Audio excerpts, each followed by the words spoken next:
السلام علیکم ورحمۃ اللہ۔ پلس فرام دا قرآن میں آج میں پارہ نمبر 18 پڑھوں گی۔ بسم اللہ الرحمن الرحیم۔ کامیاب مومنوں میں کون سی کوالٹیز ہوتی ہیں؟ نماز میں خشوع اختیار کرتے ہیں، لغو سے اجتناب، زندگی زکوٰۃ کی ادائیگی، شہوانی خواہشات پر قابو، امانتوں اور عہدوں کے پاسداری اور نمازوں کی حفاظت کرنے والے مومنی جنت الفردوس وراثت میں پائیں گے۔ احسن الخالقین، اللہ ہی ہے جو ماں کے رحم میں بچے کی عمدہ تخلیق کرتا ہے۔ مناسب مقدار، آسمان سے بارش کا مناسب مقدار میں نازل ہونا اور زمین میں میٹھے پانی کی شکل میں ذخیرہ ہو جانا اللہ ہی کی قدرت ہے۔ زیتون، طور سینا میں پیدا ہونے والا درخت جو تیل اور سالن دونوں کی ضروریات پورا کرتا ہے۔ بہترین دعا، ربی انزلنی منزلاً مبارکاً وانت خیر المنزلین۔ تمام رسولوں کو حکم، پاکیزہ غذا کھاؤ اور نیک عمل کرو۔ غذا اور عبادت کا باہم گہرا تعلق ہے۔ گروہ بندی، اللہ کی رسی یعنی کہ قرآن کو مل کر پکڑنا، تفرقہ نہ کرنا اللہ کو پسند ہے، مگر آج ہر گروہ اپنے فرقے کو لے کر خوش ہے۔ یہ طریقہ وحدت امت کے خلاف ہے۔ قبول نہ ہونے کا ڈر، نیک کام کر کے بھی ڈرتے رہنا کہ قبول ہوئے یا نہیں۔ دنیا کا نظام، اللہ لوگوں کی خواہشات کے مطابق چلائے تو ہر طرف فساد اور بگاڑ ہی نظر آئے۔ برائی کو دور کرنا، برائی کے بدلے اچھائی کرنا، عمدہ طریقے سے لوگوں کی خرابیوں کا احساس دلانا۔ شیاطین سے بچنے کی دعا، ربی اعوذ بک من ہمزات الشیاطین و اعوذ بک ربی ان یحضرون، آمین۔ میزان میں بھاری اعمال، حسن اخلاق، سبحان اللہ، الحمدللہ، سبحان اللہ و بحمدہ، سبحان اللہ العظیم کہنا۔ ناکام مشرک، اللہ کے ساتھ شرک کرنے والے کامیاب نہ ہوں گے۔ سورۃ النور، سورت میں بیان کردہ احکامات کی نوعیت فرض کی ہے کیونکہ سورت کے شروع میں ہی اللہ تعالیٰ نے فرما دیا۔ زنا کی سزا، زانی مرد ہو یا عورت، غیر شادی شدہ کی سزا 100 کوڑے ہے۔ ایک حد کا جاری کرنا 40 دن کی بارش سے بہتر ہے۔ تہمت کی سزا، پاک دامن عورت پر زنا کی تہمت لگانے والے کو 80 کوڑے اس کی سزا ہے۔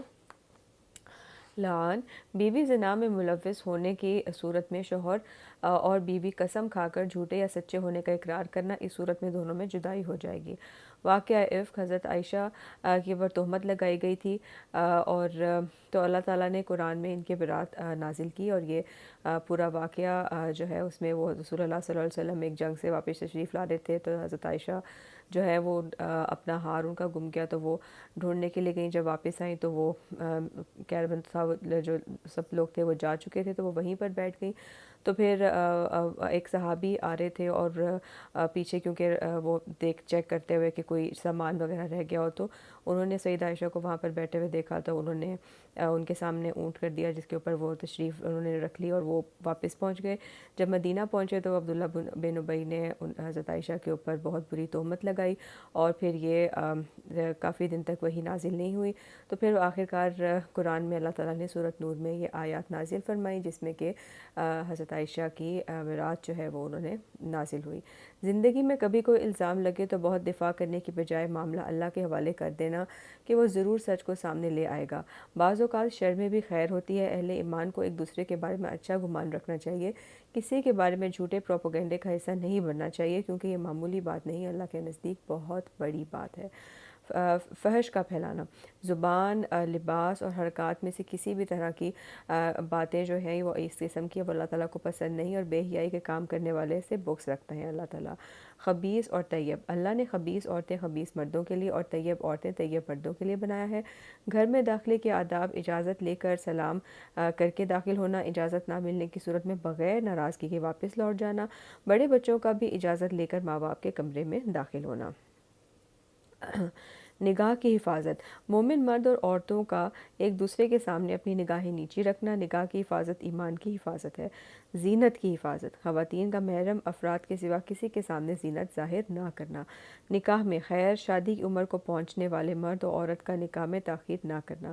آسمان اور زمین کا نور اللہ ہے، ساری کائنات آسمان اور زمین کا نور اللہ ہے، ساری کائنات اس کے نور سے روشن ہے۔ اپنے نور کی طرح جس کو چاہتا ہے ہدایت دیتا ہے۔ اللہ تعالیٰ ہمیں ہدایت دے، آمین ثم آمین۔ اللہ ہی مالک اور خالق، اللہ ہی آسمانوں اور زمین کا مالک ہے، اس کی کوئی اولاد نہیں، اس کی بادشاہت میں کوئی شریک نہیں، وہ ہر چیز کا خالق ہے۔ اس نے ہر چیز کو تقدیر کے ساتھ پیدا کیا ہے۔ انسان کے لیے آزمائش، انسانوں میں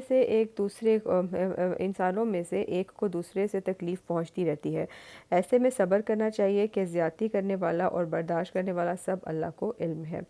آئیے اللہ کے دیے ہوئے احکامات پر عمل کر کے کامیاب مومن بننے کی کوشش کریں انشاءاللہ۔